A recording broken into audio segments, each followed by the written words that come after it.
నమస్తే అండి శ్రీలత గారు. నమస్తే రమ్య. Thank you. సో చాలా మందికి ఏం అర్థం కాని సిట్యుయేషన్‌లో ఉంటారు. అసలు ఈ జాబ్ చేయాలా? ఏ జాబ్ చేయాలి? అసలు నా కెరియర్ నుంచి ఎలా ఎళ్ళాలి? అసలు నా కెరియర్‌ని ఎలా చూజ్ చేసుకోవాలి? పోనీ ఏ కెరియర్‌ని అంటే ఏ సెక్టర్‌ని చూజ్ చేసుకుంటే నా లైఫ్‌లో నేను ఫాస్ట్‌గా సెటిల్ అవ్వగలుగుతానని. నిజంగా ఫాస్ట్‌గా సెటిల్ అవ్వాలి అంటే ఏ సెక్టర్‌ని చూజ్ చేసుకోవాలి? నా ఆన్సర్ కొంచెం డిఫరెంట్‌గా ఉంటుంది.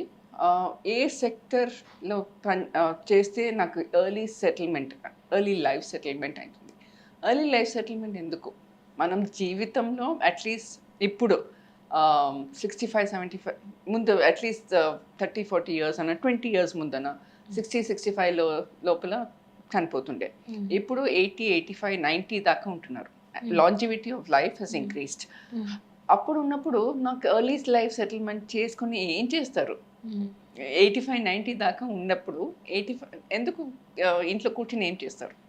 సో నా అభిప్రాయంలో జీవితం ఉన్న వరకు ఏమైనా చేస్తూనే ఉండాలి. క్రియేటివ్గా చేసుకోవాలా, కెరియర్ వైజ్ చేసుకోవాలా. లైఫ్ సెటిల్మెంట్ నాకు ఇంతవరకు శాలరీ ఉంటే నేను హ్యాపీగా ఉంటాను. రిటైర్మెంట్ అయినాక హ్యాపీగా ఉంటాను. అంటే నా అభిప్రాయంలో అట్లీస్ట్ ఒక భార్య భర్త ఇద్దరు పిల్లలు ఉన్నప్పుడు అట్లీస్ట్ 1.5 crores ఉండాలి. 1.5 crores ఉంటే రిటైర్మెంట్ అయిన తర్వాత ఒక 55 ఇయర్స్ అయిన తర్వాత 1.5 crores ఉంటే నీకు హాయిగా ప్రాబ్లం లేకుండా యూ కెన్ జీవితం నడిపేయచ్చు.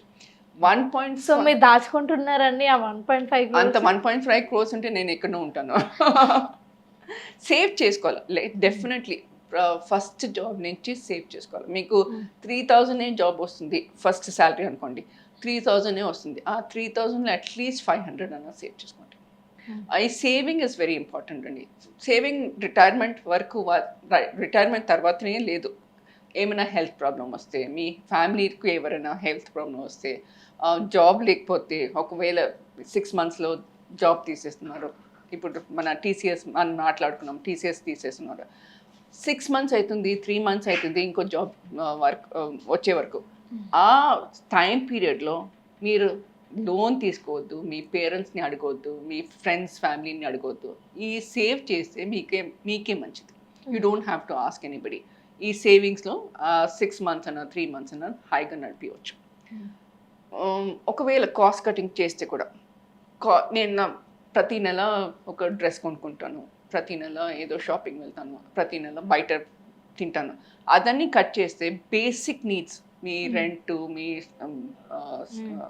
భోజనం అదన్నీ సేవ్ చేసుకుంటే అది హ్యాపీగా నడిపించవచ్చు. లేదు నేను ప్రతి నెల ఒక 3 dresses కొనుక్కుంటాను, ప్రతి నెల ఇక్కడక్కడ తిరుగుతాను, సేవింగ్స్ ఎక్కడ ఉంటాయి? సేవింగ్స్ ఉండదు. సో ప్రతి నెల మీరు సేవ్ చేసుకుంటే మీకే hi. You don't have to depend on anybody. Family save మిమ్మల్ని డెఫినెట్లీ హెల్ప్ చేస్తారు, కానీ ఫ్యామిలీ దగ్గర నుంచి ఎందుకు తీసుకోవాలి? సిస్టర్ అయినా, హస్బెండ్ అయినా, బ్రదర్ అయినా ఎవరి ఎందుకు తీసుకోవాలి? మీరు సేవ్ చేసుకుంటే మీకే హై.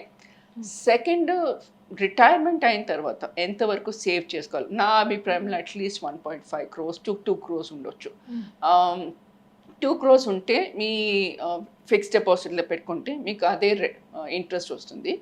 ఒకవేళ జీరో ఇన్కమ్ లేకపోయినా ఈ శాలరీతోని హాయిగా నడిపించవచ్చు. అండ్ థర్డ్, ఎందుకు సేవ్ చేసుకోవాలంటే ఫర్ ఎగ్జాంపుల్ రమ్యకి మొన్న పెళ్ళి అయింది, చిన్న పిల్లలు ఉన్నారు. నేను కీసా స్కూల్లో చదువుకోను.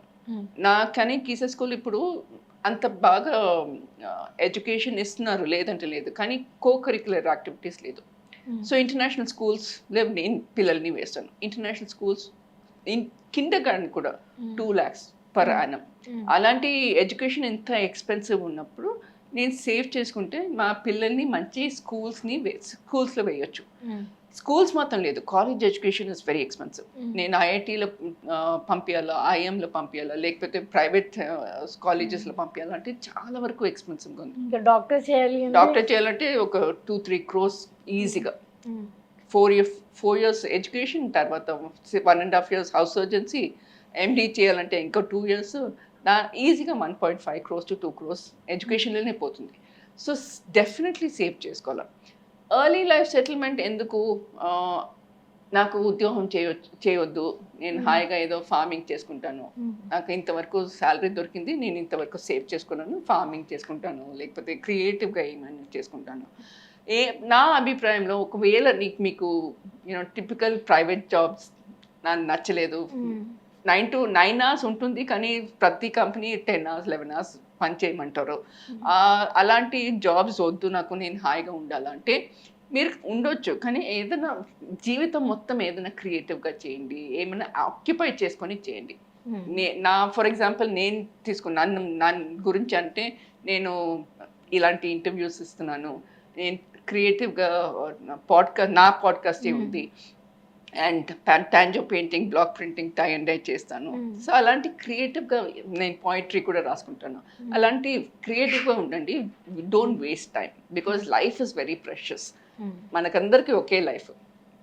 హిందూస్ ఫిలాసఫీలో మనం మళ్ళీ రీబర్త్ ఉంటుంది, కానీ రీబర్త్లో మనిషిగా పుడతామో లేదో మనకు తెలియదు. సో ఒక జీవితంలో అన్నీ చేసుకోవాలి, క్రియేటివ్గా చేసుకోవాలి, డోంట్ వేస్ట్ టైం. టీవీ చూస్తాను. మొన్న మా ఈ కంపెనీలో ఒక అబ్బాయి జాయిన్ అయ్యాడు, రమ్య, చిన్న అబ్బాయి, 24-25 ఉండొచ్చు ఆయనకి. ఏం చేస్తుంది? అతనే చిన్న అబ్బాయి అంటే మరి నువ్వు ఇంకా చిన్న అమ్మాయి. సో ఆ అబ్బాయి ఫ్రీ టైంలో నువ్వు ఏం చేస్తావు సరదాగా అడిగితే, 15 hours నేను నెట్ఫ్లిక్స్ చూస్తాను సాటర్డే సండేస్. ఎంత టైం వేస్ట్ చేస్తున్నారు. నెట్ఫ్లిక్స్ చూసుకొని ఏం దొరుకుతుంది? ఏం there's no improvement in life, just ఒక టీవీ చూస్తున్నారు. సో వేస్ట్ చేయవద్దు. I'm not saying don't have fun. TV చూడండి, లేదంటే లేదు, నెట్ఫ్లిక్స్ చూడండి, లేదంటే లేదు, ఏదో 1 hour చూసుకోండి, లిమిట్ అంటారు. లిమిట్లో చేసుకోండి. అండ్ క్రియేటివ్ టైం ఫ్రేమ్ ఒకటే ఉంటుందండి, 24 hours. అందరికి 24 hours. అందరూ 75-80 years దాకానే ఉంటాము. మీరు 75-80 years, నేను 60 years, నేను రేపైనా చనిపోతానేమో. కానీ ఆ జీవితంలో ఎంతవరకు చేయవచ్చు, క్రియేటివ్గా చేయవచ్చు, ఒక హెల్ప్ చేయవచ్చు, మనుషుల్ని టీచ్ చేయవచ్చు, అలాంటి పెట్టుకుంటే జీవితం ఇంకా మంచిగా ఉంటాయి, మంచిగా హాయిగా ఉంటాయి. And me topic, coming back to the topic, ఎంతవరకు సేవ్ చేసుకోవాలంటే of course depending on each person. And early life settlement save definitely చేసుకోవాలి. రమ్య అన్న ఉండొచ్చు, శ్రీలత అన్న ఉండొచ్చు, వేరెవరైనా ఉండొచ్చు, డెఫినెట్లీ సేవ్ చేసుకోవాలి. ఎందుకంటే you don't have to depend on anybody. You can, మన జీవితం మనం హాయిగా నడిపించవచ్చు. ఓకే అండి, thank you so much. Thank you so much.